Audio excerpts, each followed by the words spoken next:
अवचेतन मन अर्थात अज्ञानी मन, दूसरे शब्दों में दिमाग का वह हिस्सा जो अधिकतर सुप्त रहता है। अज्ञान मन किसी भी बात का विरोध नहीं करता, न ही कोई प्रश्न करता है। वह आपके विचार को सच करने का काम करता है। अनभिज्ञता समझने के लिए चेतन मन के बारे में जानना आवश्यक है।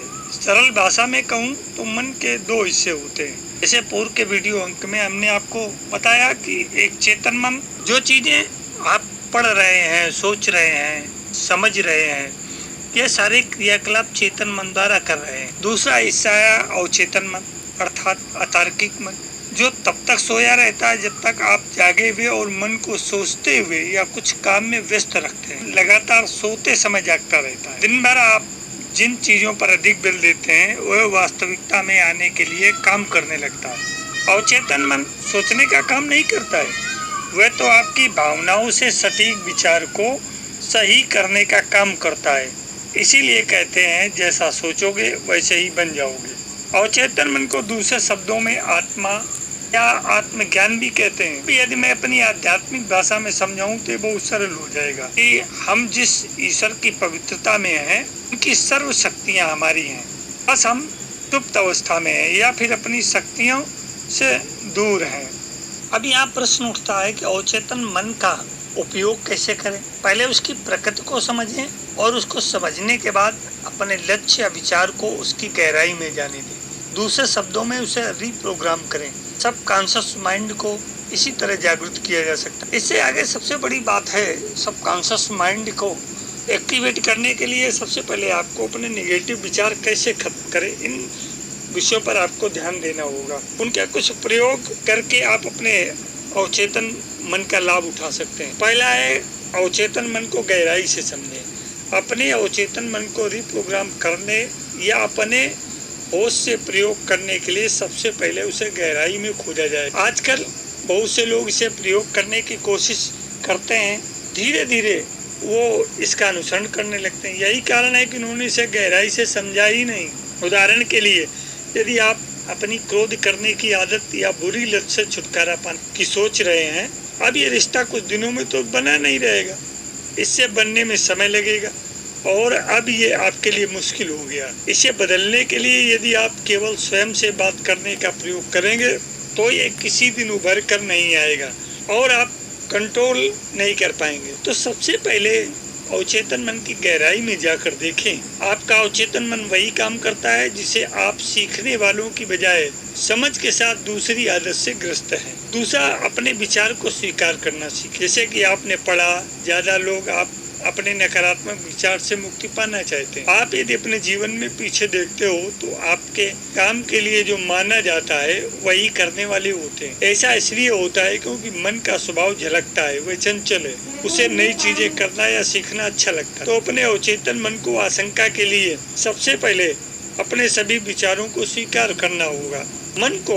जब मन को इस बात का विश्वास हो जाएगा कि आप विचार को दबा नहीं बल्कि स्वीकार कर रहे हैं, फिर उसे यह भी समझाना होगा कि आप इस विचार को क्यों प्राप्त करना चाहते हैं। स्वयं के साथ तर्क करके आपको अपने चेतन मन को शांत करना होगा। जब चेतन मन शांत होगा तभी अवचेतन जगता है। यही समय है जब आप अपने अवचेतन मन में नए विचार के बीज डालें। तीसरा समय है अवचेतन मन सही समय पर विचार दें। जैसा कि आपको पहले भी बताया, अवचेतन मन को सक्रिय करने के लिए चेतन मन का शांत होना बहुत आवश्यक है। अवचेतन मन को संदेश कैसे भेजा जाए, अब आप विचार द्वारा ये देखें आपका मन शांत कब होता है। जब भी आप सही समय पर ध्यान दें तो आप अपने नए विचार पर मोहर लगाएं, उसको पक्का करें। मैं आपको 2 सही समय की सलाह देता हूँ। यदि आपने कम से कम 21 दिन तक इस समय का सही प्रयोग किया तो सफलता जल्द मिलेगी। सोते समय अपने उन विचारों के बारे में डॉक्यूमेंट कीजिए जिन्हें आप सच करना चाहते हैं। मान लीजिए कि आपको नौकरी में प्रमोशन मिलना चाहिए, तो जैसा मैंने अपना अनुभव सुनाया उसके बारे में सोचिए। मन में देखिए कि लोग आपको मुबारकबाद दे रहे हैं, आप उन क्षणों को कैसे महसूस कर रहे हैं। अवचेतन मन अच्छे विचार के साथ सोने की कोशिश करेगा। यही वह समय जब चेतन मन शांत होता है और अवचेतन जागृत हो रहा होता है। यदि आप अपने विचार को नींद के साथ मिलाने लगते हैं तो अवचेतन मन को एक विचार मिलता है और वह उसी विचार को सच करने में जुट जाता है। दूसरा समय है सुबह सोकर उठने से लेकर 10 मिनट तक का समय भी चेतन मन शांत रहता है। अपने विचार को जो रात में सोचा था उसको पुनः संप्रेषित करें। आप उस दिन में जब भी आपको समय मिलेगा आपका चेतन मन स्वयं के बारे में सोचने लगता है। ऐसा इसलिए होता है क्योंकि आपकी सोच अज्ञानता की गहराइयों में फैली है। 21 दिन में वह आपका वर्तमान बन जाता है। अब यहाँ ये प्रश्न उठता है कि अवचेतन मन अर्थात आत्मशक्ति को जागृत कैसे करें।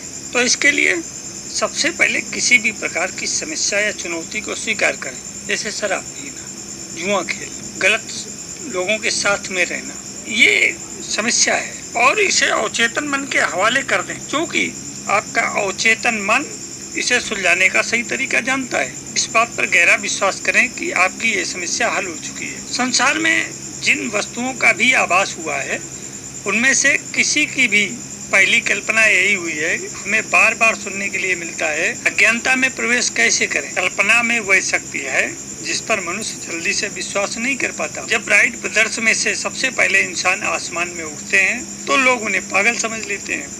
आज हम हवाई यात्रा कर रहे हैं उन्हीं के आविष्कार की बदौलत। 100 साल पहले तक किसी को नहीं पता था कि दूर बैठे हम किसी की आवाज सुन सकते हैं। आज हम खुले स्वर ही नहीं उसे देख भी सकते हैं। अवचेतन मन अपनी कल्पना का सही प्रयोग करने के लिए एक निश्चित स्थान है।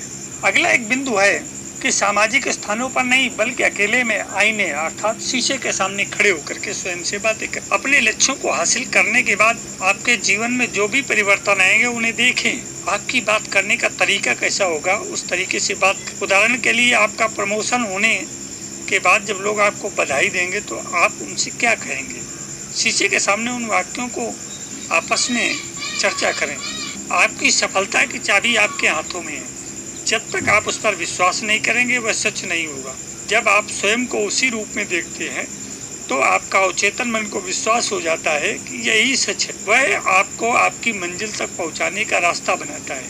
कई बार मनुष्य की असफलता का कारण उसकी अपनी ही सोच होती है। अधिकतर पुराने और संकुचित धारणाएं होती है लोगों के अंदर। यदि आप अपने अवचेतन मन को संदेश देना चाहते हैं तो आपको ये विकल्प होगा कि पहले ये समझे कि इसकी शक्तियाँ असीमित है। असीमित शक्तियों के प्रयोग के लिए आपकी सोच संकुचित नहीं हो सकती। इसके ठीक विपरीत अनजाने में इंसान की सफलता के आड़े आता है आपकी सोच। यदि आप अमीर लोगों के विचारों पर ध्यान देंगे तो किसी भी तरह के बदलाव को लोग आसानी से स्वीकार कर लेंगे। गीता में भी तो कहा गया है कि परिवर्तन संसार का नियम है। यदि आप पुराने तरीके से आधुनिक समाज में सफल होना चाहते हैं तो इसके विपरीत हो जाता है। अज्ञानता को अज्ञान का सबसे आसान तरीका माना गया है, ध्यान योग का अभ्यास। मेरा एक सवाल है, अगर आपको पता चल जाए कि आपका अनभिज्ञ मन ही अलादीन का चिराग से निकला हुआ जिन्न है, ये आपकी हर इच्छा को जो आज्ञा पूरा करेगा, तो आप क्या करेंगे? क्या आप इतने बड़े तोहफे के लिए खुद के साथ 30 मिनट नहीं बिता सकते? सफल लोगों की श्रेणी में आना है तो उनकी जीवन को देखें। लोगों के दिन की शुरुआत ध्यान से हुई होती है। ध्यान के मस्तिष्क पर क्या प्रभाव पड़ता है और वह कैसे जीवन में चमत्कारी परिवर्तन लाता है, इसके लिए आपको ध्यान की गहराइयों में जाना होगा। किसी योग मार्गदर्शक गुरु के निर्देशन में आगे बढ़ना होगा। आपने क्या गौर किया है कि अक्सर इंसान भूतकाल की यादें या भविष्य की कल्पनाओं में जीता है। भूतकाल से सीख लेकर आगे बढ़ना ही समझदारी है, क्योंकि सीखने के अलावा सब कुछ जकड़न होता है। भविष्य भी लोगों को पढ़ने के रूप में देखता है। अज्ञानता को भ्रम का एक नायाब तरीका माना गया है कि आपके लक्ष्य की जांच के बाद आपके जीवन में जो भी परिवर्तन आया उसे आज से ही जीना शुरू करें। उदाहरण के लिए आप कपड़े कैसे पहनेंगे, किस तरह से चलेंगे या बात कैसे करेंगे। आप ही अपनी नई पहचान बनाना चाहते हैं तो आज ही शुरू करें। आपका अज्ञानी मन एक सिद्धांत पर काम करता है। वह आप जो चाह रहे हैं उसके बारे में आप क्या सोचते हैं, आपको क्या हो सकता है कि ये होगा या नहीं होगा। यकीन माने नहीं होगा। शुरू में हो सकता है आपका चेतन मन तर्क करेगा, आपको कई खंड भी दिखाएंगे। वर्ण का घुलना, लोगों का घुलना, समाज का घुलना। प्रश्न, यदि आपके अनुरोधों में अधिक शक्ति और शालीनता होगी तो आप इन पर ध्यान नहीं देंगे। यदि आप सीधे बताए गए तरीकों को अपनाते हैं तो जल्दी आपकी स्वयं में और भविष्य में भी विश्वास बढ़ता चला जाएगा। मैं एक जिज्ञासु लर्नर हूँ, नई चीजें देखना पसंद करता हूँ, इसलिए मैंने अपनी अज्ञानता को महसूस किया और उस किताब को पढ़ना शुरू किया। उसमें लक्ष्यों को कैसे खरीदें, संबंधों को कैसे बदलें। मैंने भी ऐसा लक्ष्य बनाया था जो उस समय बहुत कठिन था, लेकिन मेरा इरादा बस इस अनभिज्ञता के कारण मन की शक्तियों को जानने का था। इसलिए मैंने बस अपना लक्ष्य निर्धारित किया और उससे संबंधित स्वयं बात की। उस लक्ष्य को हासिल करने के बाद उत्सव के क्षण को कल्पनाओं में जीना शुरू किया। यहाँ तक कि मंच पर क्या बोलना है भी सोच लिया। सबसे महत्वपूर्ण बात है कि उस दिशा में काम करने के साथ सोने से पहले घबराहट के तुरंत बाद आत्मचर्चा और कल्पना का अभ्यास शुरू। कुछ दिनों के बाद सेलिब्रेशन का फैंटास्टिक सा फील होने लगा।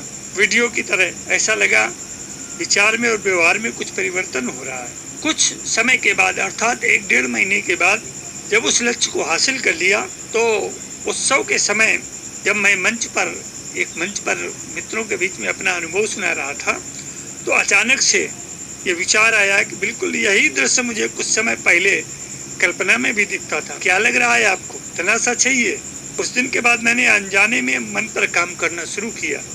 ऐसे न जाने कितने अनुभव हैं जो आपको बता सकते हैं। यात्रा में समायोजन किया जाता है, जीवन एडजस्ट करने के लिए नहीं बल्कि अपने होश में बनाने के लिए है। इस घटना का आपके साथ साझा करने का उद्देश्य केवल इतना है कि आपका अवचेतन मन अज्ञानता को प्रशिक्षित कर सकता है, जिससे आप कुछ भी कर सकते हैं। और सबसे महत्वपूर्ण बात यह है कि मुझे विश्वास है कि यदि आपके 21 दिन इन तरीकों को अपनाते हैं तो सफलता आपके कदम चूमेगी।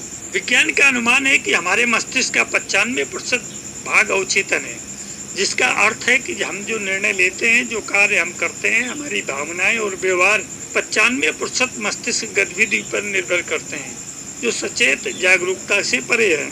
इसमें आदतें, पैटर्न, शारीरिक कार्य, रचनात्मकता, भावनाएं, व्यक्तित्व, विश्वास और मूल्य, संज्ञानात्मक पूर्वाग्रह और दीर्घकालिक स्मृतियां शामिल हैं। हम आपको यहाँ कुछ सलाह देते हैं। सलाह को कुछ भागों में आप इसको अच्छी तरीके से समझें और अपने जीवन में उचित लगे तो इसे जरूर स्वीकार करें। अपने शरीर मांसपेशियों को आराम देने से आपका मन साफ होने के साथ साथ आपको अच्छी नींद भी आएगी। दूसरा है, ज्यादा सोचने से माइग्रेन का खतरा उत्पन्न होता है।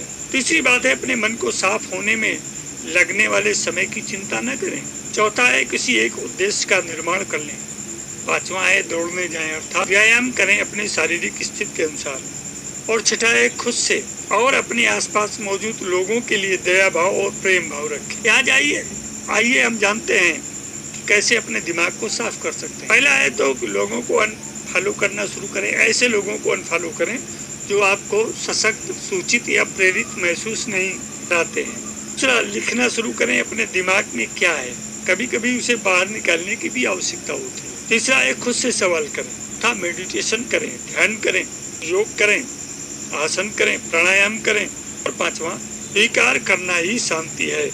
तो मेरे अध्यात्म प्रेमी जिज्ञासु मित्रों, ये अवचेतन मन की गतिविधि पर उसको कैसे सक्रिय किया जाए और कैसे उससे काम लिया जाए, कैसे अपने जीवन को और लोगों के साथ अपने व्यवहार को उदार बनाया जाए, इस संबंध में यह अवचेतन मन के दूसरे भाग में आपसे चर्चा हुई। आशा है कि ये वीडियो अंक आपको अवश्य पसंद आएगा। इसको लाइक, शेयर, सब्सक्राइब और कमेंट करना न भूलें और अपने मित्रों को भी इसे साझा करें। आज इतना ही। जीवन के साथ योग चैनल में राजन आचार्य का से प्रेम अभिवादन।